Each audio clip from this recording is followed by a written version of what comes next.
বরাক বইসে আপনাদেরকে আবারও স্বাগতম জানাই। আজ হলো ৩১ আগস্ট, রবিবার।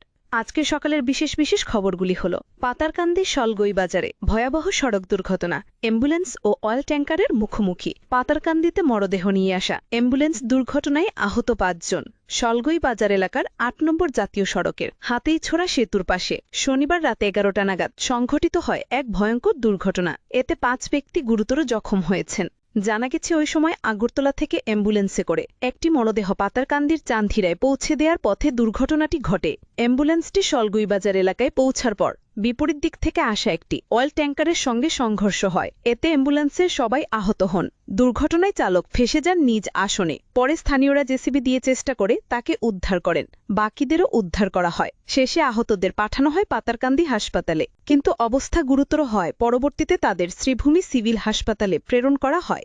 এদের মধ্যে ৩ জনের অবস্থা আশঙ্কাজনক। দুর্ঘটনার পর পুলিশ এসে সড়কে আটকে পড়া যানবাহনগুলোকে যাওয়ার ব্যবস্থা করে দেয়। পাশাপাশি দুর্ঘটনাগ্রস্ত বাহন দুটি নিজেদের হেফাজতে নেয়। এদিকে অ্যাম্বুলেন্সে করে আনা মৃত ব্যক্তির কোনো পরিচয় জানা যায়নি। পাথর সরাতে বিকল হচ্ছে এক্সক্যাভেটর। মেঘালয়ের ৩ স্থানে ভূমিধস, স্তব্ধ বরাক গুয়াহাটি সড়ক যোগাযোগ। ভয়াবহ ভূমিধসের ঘটনায় থমকে গেল ৬ নম্বর জাতীয় সড়কে যান চলাচল। স্তব্ধ বরাক গুয়াহাটি সড়ক যোগাযোগ। শনিবার ভোরে মেঘালয়ের পূর্ব জয়ন্তিয়া হিলস জেলায় ৩টি স্থানে ভূমিধসের ঘটনা ঘটে। ঘটনাস্থলে আটকে রয়েছে শত শত যানবাহন সহ অসংখ্য যাত্রী। পরিস্থিতি বিবেচনা করে গুয়াহাটি অভিমুখে অনেক লোক যাত্রা ভঙ্গ করে বাড়ি ফিরতে বাধ্য হচ্ছেন। দিনভর চেষ্টার পরও দশমুক্ত হয়নি জাতীয় সড়ক।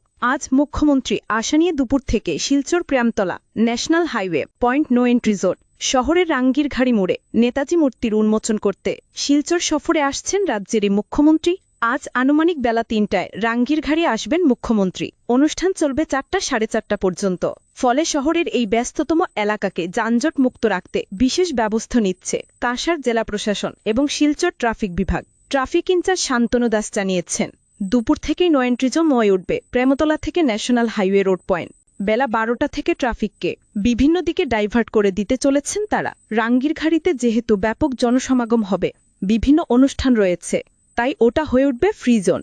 শান্তনু দাস জানান, আমরা যানচালকদের কাছে অনুরোধ করব রবিবার তারা যে প্রেমতলা থেকে ন্যাশনাল হাইওয়ে পয়েন্ট অবধি রাস্তাটা এড়িয়ে চলেন। বিভিন্ন বাইপাস ব্যবহার করে চলাচল করলেই ভালো। হায়দ্রাবাদের সাংসদ প্রশ্ন, ভারতীয় মহিলাদের উপর ৩ সন্তানের চাপ কেন দিতে চাইছেন আরএসএস প্রধান? দেশের জনসংখ্যার হার ঠিক রাখতে সব দম্পতির উচিত ৩ সন্তান নেয়ার কথা।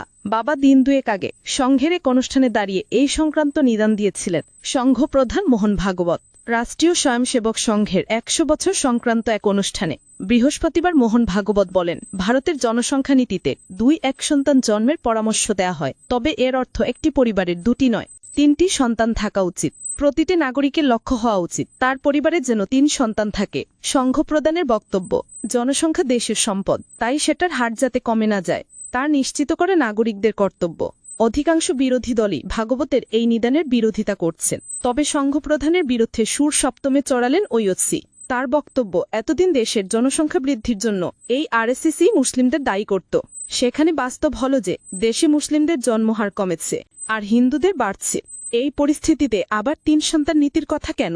আসাদুদ্দিন ওয়াইসি প্রশ্ন, আজ দাঁড়িয়ে আপনি বলছেন এবার থেকে ৩ সন্তানের জন্ম দিতে হবে, মানুষের ব্যক্তিজীবনে প্রবেশ করার আপনি কে? হায়দ্রাবাদের সাংসদের প্রশ্ন, ভারতীয় মহিলাদের জীবন নিয়ে নিজস্ব পরিকল্পনা রয়েছে, তাদের উপর কেন এভাবে ৩ সন্তানের বোঝা চাপানো হচ্ছে? এটার সঙ্গে দ্বিচারিতা ছাড়া কিছুই নয়। গৌহাটি মেডিকেল কলেজে ফের নবজাতকের মৃত্যু, শিশু পরিবর্তনের অভিযোগ অভিভাবকদের। গৌহাটি মেডিকেল কলেজ ও হাসপাতালের শিশু ইউনিটের ট্রলি থেকে পড়ে নবজাতকের মৃত্যু প্রতিবেদন মুখ্যমন্ত্রী হিমন্ত বিশ্ব শর্মার কাছে জমা পড়েছে শুক্রবার। এরই মধ্যে ফের শনিবার গুয়াহাটি মেডিকেল কলেজ ও হাসপাতালে মৃত্যু হল আরেক নবজাতকের। এদিকে পুত্র সন্তান জন্মের বদলে মৃত সন্তান দেওয়ার অভিযোগ তুলেছে ভুক্তভোগী পরিবার। জিএমসিএচ এর সুপারের কাছে অভিযোগ নিয়ে গেল, তা তিনি শুনতে চাইছেন না বলে জানান ভুক্তভোগীরা। সিভিল হাসপাতাল থেকে সরবরাহ করা ঔষধের মধ্যে এমএফজি এবং এক্সপায়ারি ডেট মুছে রোগীদের মধ্যে বিতরণের অভিযোগ উঠল জেলা যুব কংগ্রেসের। অভিযোগ অনুযায়ী রোগীদের বিনামূল্যে যে ঔষধ দেয়া হচ্ছে এতে পাওয়া যাচ্ছে না এক্সপায়ারি ডেট। শনিবার পুরো বিষয়টি নিয়ে জেলা আয়ুক্তের কাছে স্মারকপত্র পেশ করা হয়। এদিন জেলা আয়ুক্তের অনুপস্থিতিতে এডিসি উদয়শঙ্কর দত্তের হাতে স্মারকপত্র তুলে দেওয়ার পর এনএসইউআই প্রাক্তন রাজ্যের সম্পাদক শুভজিৎ চক্রবর্তী বলেন, হাসপাতাল থেকে রোগীদের বিনামূল্যে যে ঔষধ দেয়া হচ্ছে এতে এমএফজি এবং এক্সপায়ারি ডেট নেই, তাই নির্দিষ্ট জায়গা মুছে ফেলা হয়েছে। আজকের বরাক উপত্যকার ৩ জেলার আবহাওয়ার খবর। আজ বরাক উপত্যকার ৩ জেলার আকাশ ফর্সার পাশাপাশি গরম বেশি থাকার পূর্বাভাস। শিলচর কাছাড়ে আজ সর্বোচ্চ তাপমাত্রা থাকবে ৩৬ ডিগ্রি সেলসিয়াস এবং সর্বনিম্ন তাপমাত্রা থাকবে ২৭ ডিগ্রি সেলসিয়াস। শ্রীভূমি জেলায় আজ সর্বোচ্চ তাপমাত্রা থাকবে ৩৫ ডিগ্রি সেলসিয়াস এবং সর্বনিম্ন তাপমাত্রা থাকবে ২৫ ডিগ্রি সেলসিয়াস। এবং হাইলাকান্দি জেলায় আজ সর্বোচ্চ তাপমাত্রা থাকবে ৩৬ ডিগ্রি সেলসিয়াস এবং সর্বনিম্ন তাপমাত্রা থাকবে ২৬ ডিগ্রি সেলসিয়াস। এই ছিল আজকে সকালের বিশেষ বিশেষ খবরগুলি। ভিডিওটি অবশ্যই লাইক করে শেয়ার করে দেবেন।